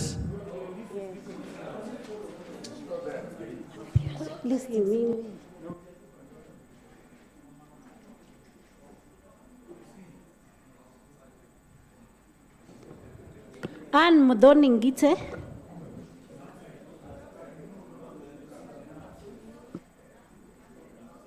Absent. Ann Wamaitha. I vote yes. Ann Wanjiru Njagwara. I vote yes. Anthony Charles Kamau Kanyere. I vote no. Ben Kiprotich Kirui. I vote yes. Bernard Kipngetich Langat. I vote no. Bernard Maina Kariuki Gatuso. I vote yes. Bethsheba Keribo Onkoba. I vote yes. Catherine Wanjeri Mwangi. Absent. Cynthia Mukami. Absent. Cyrus Didandegwa. Absent. David Kihumba Muraya. I vote yes. Digal Naburuki. The vice chair has abstained. Dorcas Wangui Gadere. I vote yes. Yes. David Wadhiai Masharia. I vote yes. Dorcas Wangoi Gadere.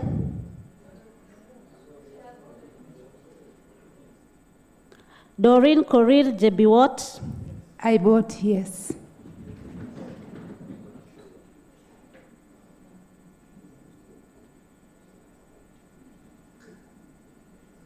Elijah Mwangi Murage. I abstain.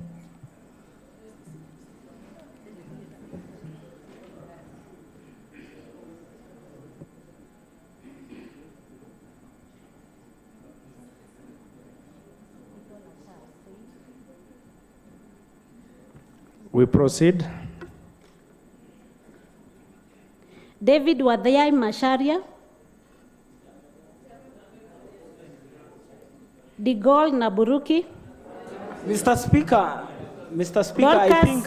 I think we have a problem here kwa sababu haiwezekani wale ambao wameitwa tena wanarudiwa. It means that we don't have a trust with this voting. Mr. Speaker, my proposal is we better go for a secret balloting. Secret balloting. Dorcas Gadere. Mr. Speaker, secret balloting. Members. Order members.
Doreen Korir Jebiwot, Elijah Mwangi Morage. Honorable members, honorable clerks, kindly. Where are we? We are nowhere. We are nowhere, Mr. Speaker. We are nowhere. Number 19. Nowhere. We are number? 19. Kajwang, are we number 19? No. We disputed the people who voted first because some of them have voted 2 times, some of them have said how they voted. So, Mr. Speaker, I request that we repeat. We repeat. Yeah. Members, it will not break any bone if we repeat. You know, there is nothing as good as doing something very well. Is that okay, members? Are we in agreement that we repeat? Clerks, are you ready? Are you ready? We repeat. Point of order, Mr. Speaker. Yes, which order? I would wish that you... Which order? Which order? I want you to direct that this door should not be open. Nobody going out, nobody coming in. Mr. Speaker. In fact, it is in our standing order. It is like that. So nobody should get out and nobody should get in. Thank you for that. Clerks, are you ready? Yes. So we can start. Yes. We start again. Yes. Let's proceed. The first member. Honorable Alex Bor Kiptororo. Absent. Honorable Alex Langat Mosop.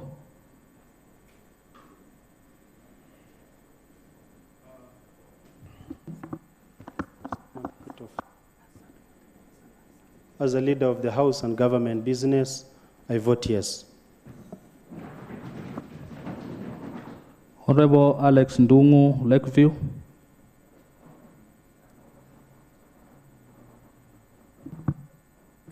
Mr. Speaker, sir, I vote yes. Honorable Ali Hassan Abdi, nominated. Honorable Ann Mudoni Gite, nominated. Absent. Honorable Ann Wamaida, nominated.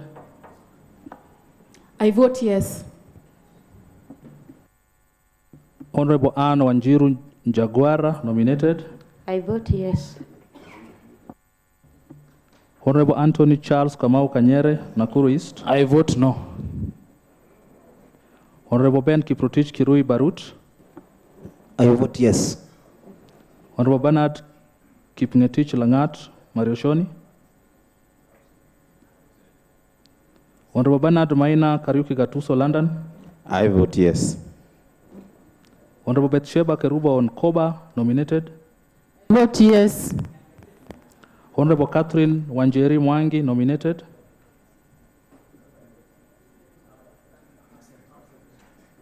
Honorable Cynthia Mokami, nominated. Honorable Cyrus Dida Ndegwa, Maunarok. Honorable David Kihumba Muraya, Flamingo. Mr. Speaker, I vote yes. Honorable David Wadiai Masharia, Shabab.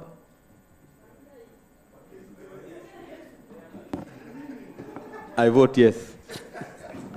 Honorable Digol Elibas Naburuki, Soin. As a chairman of budget, I vote yes. Honorable Dorcas Wangui Gadere, nominated member. I vote yes.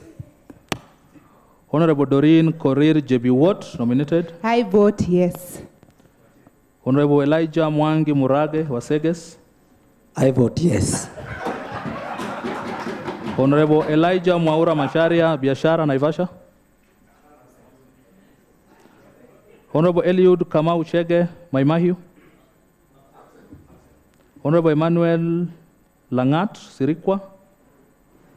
I vote yes. Honorable Evelyn Chepkirui, nominated member.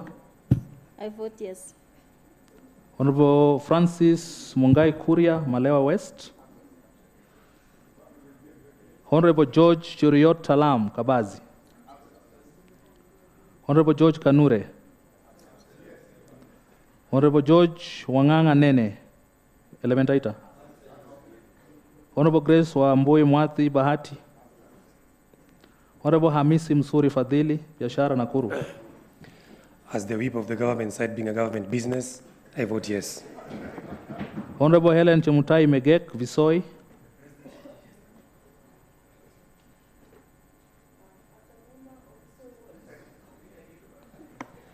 As a member of Visoi Ward, Mr. Speaker, I'm affected by I vote yes.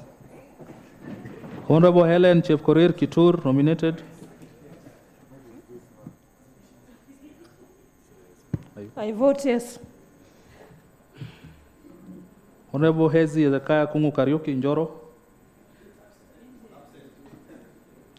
Honorable Irene Jerop Cheboy, nominated. Honorable Isaac Kiptisia Rotok, Menengai West. Honorable Isabella Kerubo Makori, Subukia. I vote yes. Honorable James Gadwita Mwangi, Dundori. I vote yes. Honorable Jane Wanjiru Gituku Mayela. Honorable John Kipngetich Maritim Kamara. I vote yes. Honorable John Masharia Gashiri Ronda. I vote yes. Honorable John Mwangi Masharia Turi. I vote yes. Honorable Joseph Mwangi Muraya Biwandani. Honorable Joseph, Speaker, I can't vote, it's okay. Honorable Kezia Akinyo Kumu, nominated. I vote no. Honorable Leah Chepkoech Serem, nominated. Honorable Leah Wambui Nganga Kabatini. I vote yes. Honorable Lois Njeri Kagesha. I vote yes. Honorable Mary Wanjiku Njoroge.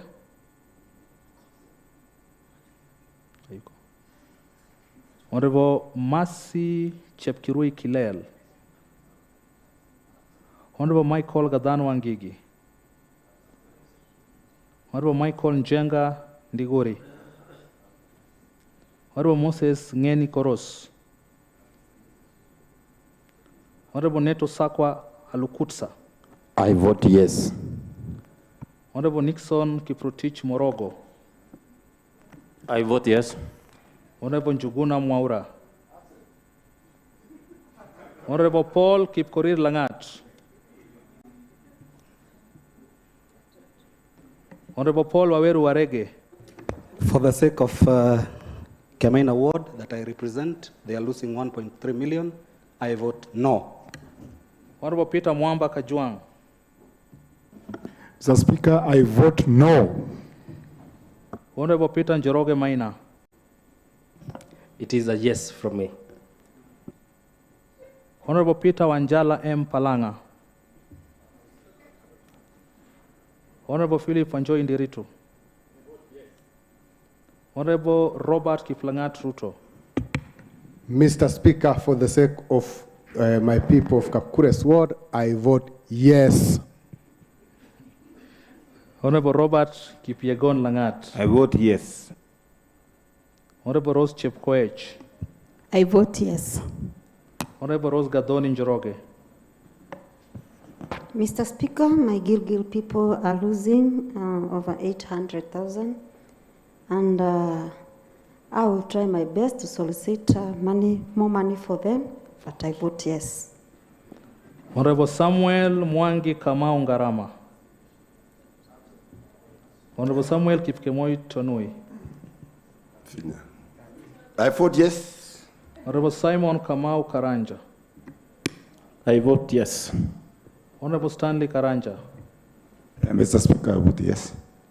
Honorable Virginia Wamaida Gishanga. Honorable Jeff Wilson Mwangi Washira. I vote yes. Honorable Wesley Kipkurui Langat. Honorable William Mutai.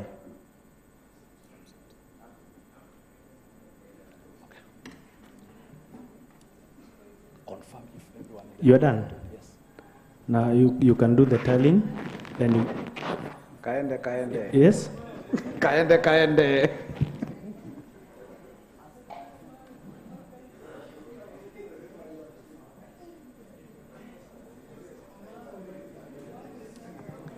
Members, can I confirm that every member in the House has voted? Is there a member who is in the House that has not voted? Okay. All members has voted. So we can proceed and do the tallies. Kindly clerks, proceed and do the tallies through the agents.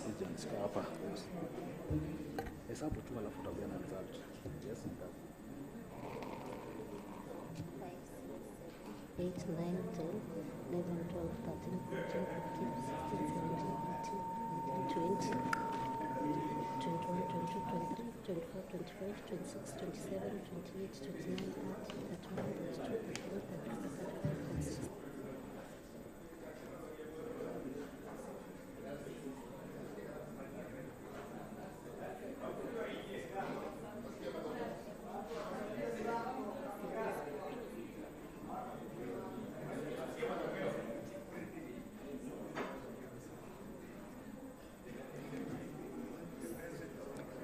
Members, kindly get seated.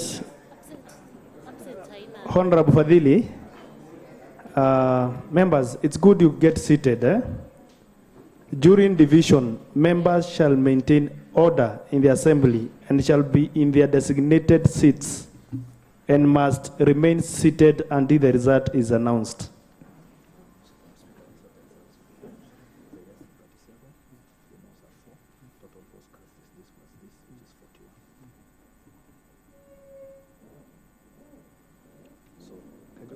So you can sign here.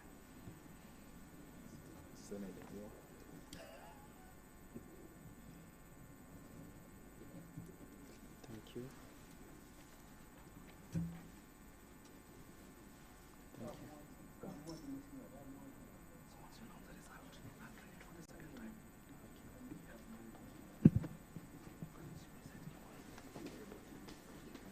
Thank you, members, for that exercise.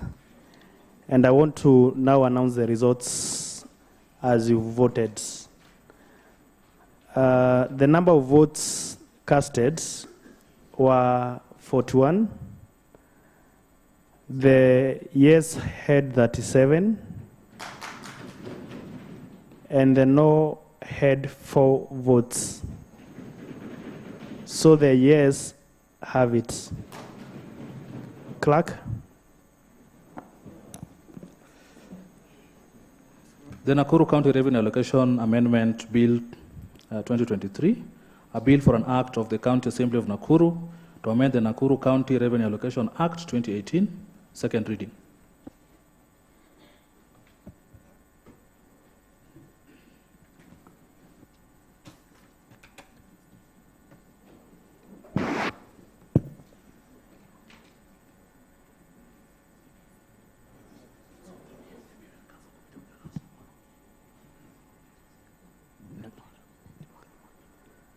Okay, thank you, honorable members. That bill will be on the business tomorrow in the morning. That bill now will be in the tomorrow's morning session. Yes, on the committee of the whole. Clerk, next order. Mr. Speaker, those are the orders of the sitting.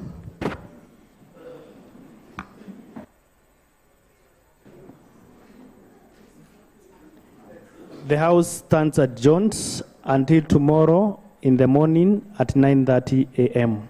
Thank you.